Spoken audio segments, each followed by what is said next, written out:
Go back to the Jonathan Gavoni. This is an archaic offense. Watch this game. If you have those type of doubts, watch this game. This is the future of Kentucky basketball. It's a pit of misery. Right now, fans feel like it's the nail in the coffin.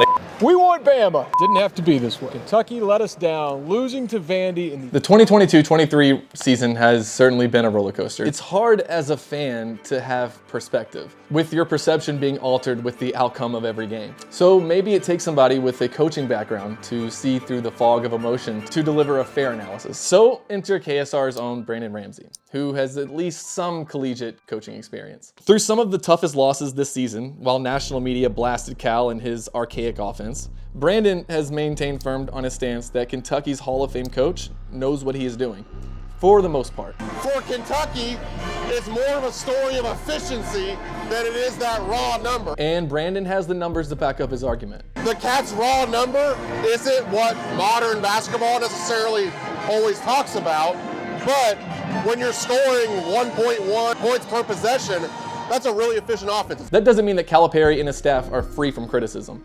Coach Cal is always going to try to figure out what's best for the five guys on the court, and that leads to some trial and error. And, in a year like this, there was plenty of error. Kentucky struggled this year as the coaching staff tried to figure out the best way for this team to win games. They tried shooting a bunch of threes. It's hard to shoot 25 threes a game when you're pretty much relying on three guys to get to that number. That's shooting 8 threes per game per guy. I mean, that's a pretty high volume. They tried different lineups. Roster construction, I don't think, was great early in the season. It was just a complete struggle. That deliberate style that he was talking about was just having to manufacture offense a little bit more. And I do think that we've seen it work, because this is still a top 20 offensive group by almost any metric in the country. And while it did work, Kentucky continued to lose games. Cal asked for more patience. Takes time when you have a new team. I'm impatient too, but his team went from title contenders to completely out of the tournament. A common theme for Kentucky since that 38-1 run. At the beginning of the 2015-2016 season, Kentucky was number 1. They finished number 22.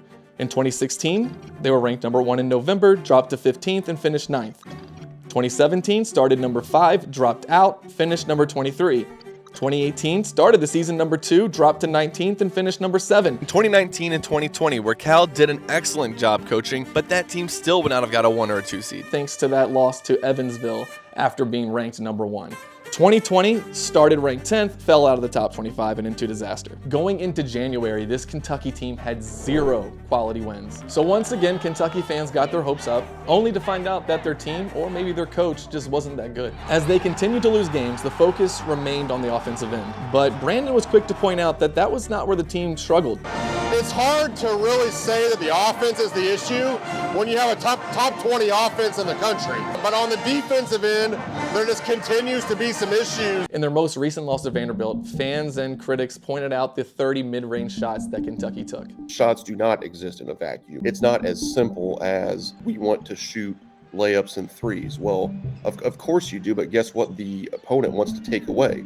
Layups and threes. That then leads to a lot of mid-range jump shots. Is 30 an awful lot? Yeah, it is. It's probably too many. There's probably things that you could have done to avoid that. Okay, when you go 3 for 19 from 3, maybe we needed to be more deliberate at getting the ball inside and getting the ball to Oscar a little bit more. So let's look at these shots. Wide open, wide open, wide open, wide open, wide the open, wide open. Any open shot for Antonio Reeves is a quote-unquote good shot. And Coach Cal has done a good job recently of scheming him open. There was this one play in the Vanderbilt game where they just pop the ball around. So it goes Case on top of the key to Frederick inside to Ware right back out to Wallace. I mean, wide open. Hits the side of the backboard. And the game of basketball is funny. Kentucky's best shooters can have wide open looks and miss them, but a guy who hasn't hit a 3 in his career hits one at the buzzer. So if we're looking for specific grades, I don't think he was passing the test early in the season. And, we're watching, guys just dribble around, seemingly not even really knowing what to do. But then to his credit, and this is why he's in the Hall of Fame, and it has led to him, I think, doing a really, really good job over the last month or so. Calipari and his staff has had a lot to deal with this season, from injuries to their players getting in their own heads, and yet Kentucky will finish hot, winning 5 of their last 6 and getting a 3rd place finish in the SEC. Since about January 14th, when we beat Tennessee, from that point forward, I think he's getting a B+ or an A-. So while Calipari and their staff obviously deserve some credit for how they've been able to close out this season, to some Kentucky fans out there, this regular season is objectively a failure. So with as many players who returned, with the Bahamas trip, with the bulk of your out-of-conference schedule being exhibition-level competition, there was no reason Kentucky should have been experimenting late in December and all the way through February. People like Nate Oates like to say Kentucky fans are spoiled and that we ask for too much. Just winning one of these games against Michigan State, Gonzaga, UCLA, or Kansas is not asking too much. Not losing to Georgia, not losing to South Carolina and Vanderbilt at home is not asking too much. If they had done just that, they would have a resume close to what Alabama has. And Alabama is number 2 in the net. On Sunday, they're going to see themselves rewarded with a number 1 seed. Kentucky's going to go in hoping for a 5 or a 6. So while some fans might have them at a failing grade, there is still time for extra credit,